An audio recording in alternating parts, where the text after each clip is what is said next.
What's up, guys? Welcome back to the Hack Attack. I've been gone on other projects for a while, but now I'm back and we'll be putting a bunch of new videos out this season.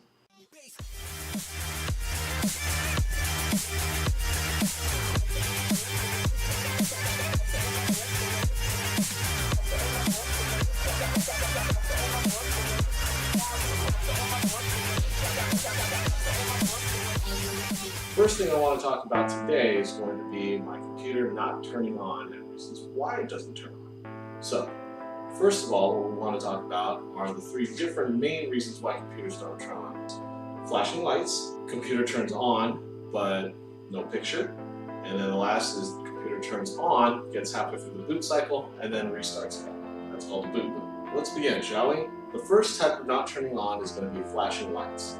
Now, with flashing lights, what you're going to experience is the computer will turn on for a few seconds where you push the power button, the lights will blink a few times, and then it turns off. Now, this is typically known as light code. Light codes essentially are a way for a technician to look at the computer and the computer can tell it what's wrong with it. Typically, when you get light codes, it's usually a hardware failure or something like that, so you're probably going to have to reflow the board. Or the other main reason of why a computer doesn't turn on from that is that the RAM has failed or CPU has failed.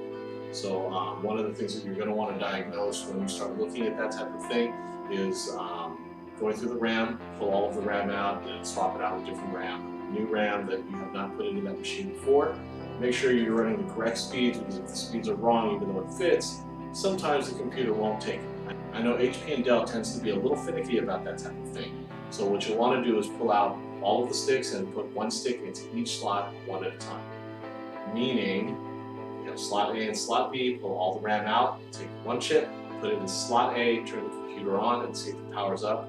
And if it doesn't, go to your next chip, put it into slot A, and continue from that point out. Another reason that happens is that the CPU has failed.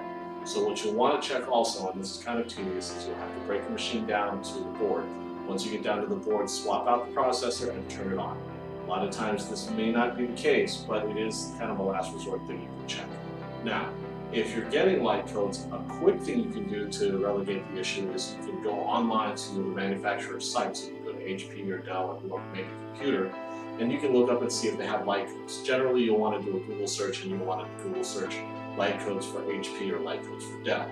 A lot of times, like with Dell has letters on the laptop. So if you look at the front of the laptop or the front of the Dell tower, the back of the Dell tower, you'll see A, B, C, and D.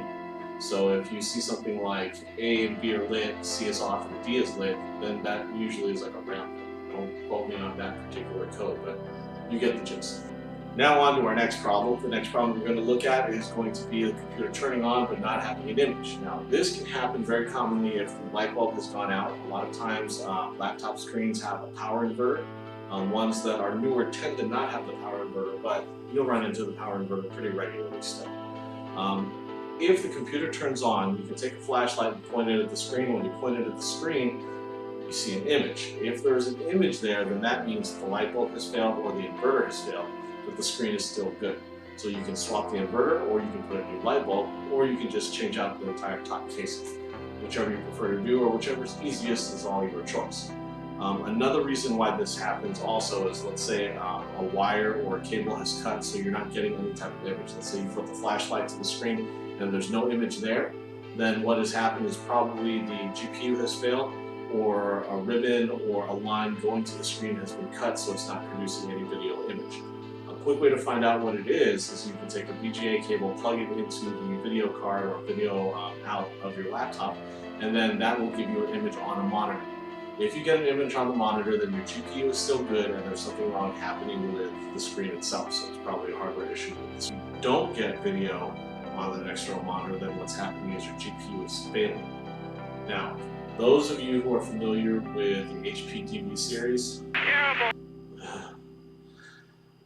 HP produced a line of laptops that were all DV series, so DV9, DV6, DV4, pretty much anything along that era had a problem where the solder was weak or contained low lead content, so it wouldn't stay through high heat.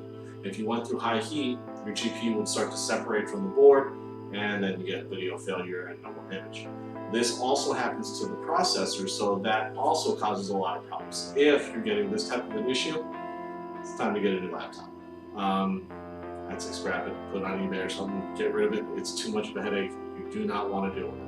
Moving on. The last issue I want to talk about is the computer turning on and then going through the boot process, and then it restarts and goes through the same boot process again.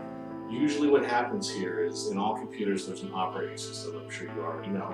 And if the files for that operating system that are required to turn on become fragmented or damaged, then the computer will not make it through the process. That's one of the primary reasons. Another thing, again, could be a RAM issue.